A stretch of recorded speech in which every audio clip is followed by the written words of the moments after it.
Rush changed my life, changed the lives of many others as well. I never forget reading his book in a pharmacy, waiting for a medication, and reading things in his book I'd only heard for the first time because I went to a liberal college where they, fostered liberal propaganda all day. And I thought, my gosh, if I've been wrong the whole time, that was due to Rush Limbaugh. The stories like that number in the hundreds of thousands, if not millions of people whose lives have been changed by Rush Limbaugh, who basically created the market for conservative talk radio.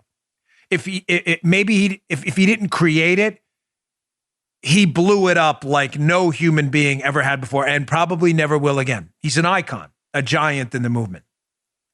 Well, many of you know that the movement, sadly, too, is populated with losers and degenerates, grifters, and other zeros who see this as a zero-sum game, that someone's success like Rush or Mark Levin or Sean comes at their expense. I have never seen the movement that way, and I know Sean and Mark and Rush don't see it that way either because I got my start because of Sean Hannity and Mark Levin. I tell you with absolute certainty, I would not be here talking to you today without the assistance early on in my career in activism from Sean and Mark. That's a fact. That's not an opinion. I could prove it to you, but I don't want to waste your time. But again, some zeros out there, they see their failures and their mistakes as the cause of others because they're degenerate losers. And believe me, I'm being nice in this segment. Well, what is this all about? Well, first, I'd like to just play a quick audio video of Rush here, who has announced that his cancer, sadly a subject I'm personally familiar with now, but this is not about me at all, and it won't be. This is about Rush, who is in a far more advanced stage with his lung cancer than I am. Rush announced yesterday that the disease has progressed, and his words resonated with me powerfully because it's a conversation I've had with my doctor too. And this whole thing about shrinking the timeline, knowing you're going to die, but knowing now that you might be on a clock, is something everyone who's been told they have a potentially terminal fatal disease has had to grapple with themselves. And in a touching moment, this hero, this icon of the movement, talked about it on the air. He doesn't talk about it much, but he talked about it yesterday. I want you to listen to about a minute and 15, 20 seconds of Rush Limbaugh in a very touching moment on the air. We should all hear. Check this out. All going through challenges. Mine are no better, and mine are no different, and mine are no more special than anybody else's. But it can feel like a roller coaster. From the moment you get the diagnosis, there's a part of you every day, okay, that's it, life's over. You just don't know when. But when you get that diagnosis, I mean, that's... So during the period of time after the diagnosis, you do what you can to prolong life. You do what you can to prolong a happy life. You measure a happy life against whatever medication it takes. And at some point, do you decide, this medication may be working, but I hate the way I feel every day. This is just, I'm not there yet. But it is part and parcel of this. It's tough to realize that the days where I do not think I'm under a death sentence are over. Now, we all are, is the point. We all know that we're going to die at some point, but when you have a terminal disease diagnosis that has a time frame to it, then that puts a different psychological and even physical awareness to it. Yeah, it does. Big time. Now, I was touched by that. That goes on a little bit. I wanted to give you the most poignant portion of it, but it goes on for a while, and I suggest you listen to it. You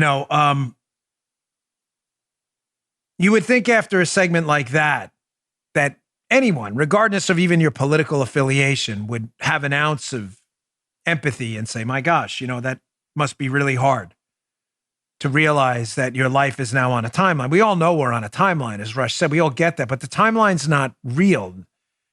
It's not real until someone actually tells you what the potential date on that timeline is, right?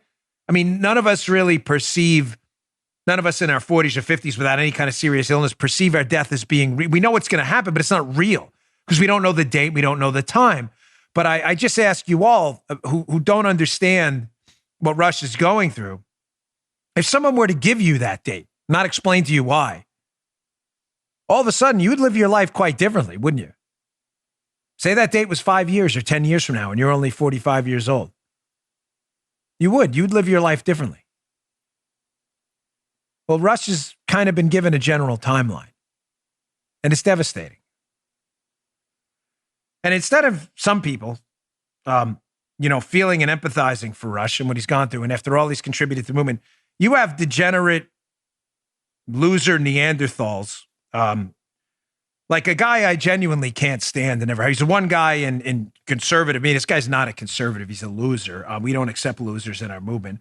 Some of you may like him, and that's fine. I'm not telling you what to listen to or not. But this guy's a piece of human garbage. I mean, I've never done his radio show. They've reached out. I have the emails in case you don't believe me, think I'm making this up. Hey, come on our show. How about you go yourself? I'm not doing your show because I think you're a piece of garbage, because I know what he does to people behind the scenes. You had this piece of garbage, Michael Savage, who pretends to be a conservative, who thought this moment was really funny and thought it was an opportunity to go out and poke fun at Rush. So he sent out a tweet, which I promptly responded to. We're going to have to blank some of it out for obvious reasons.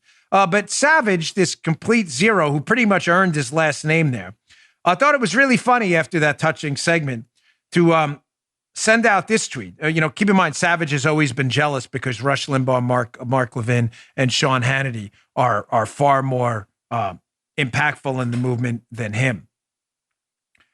So Savage, to say crossed a line may be one of the most underrated statements in the history of my 1,373 shows. The man disgraced himself. He called it, as you can see on the tweet here, one of the worst 15 minutes of radio he's ever heard. That he spilled coffee over him, that Rush should, die with some dignity.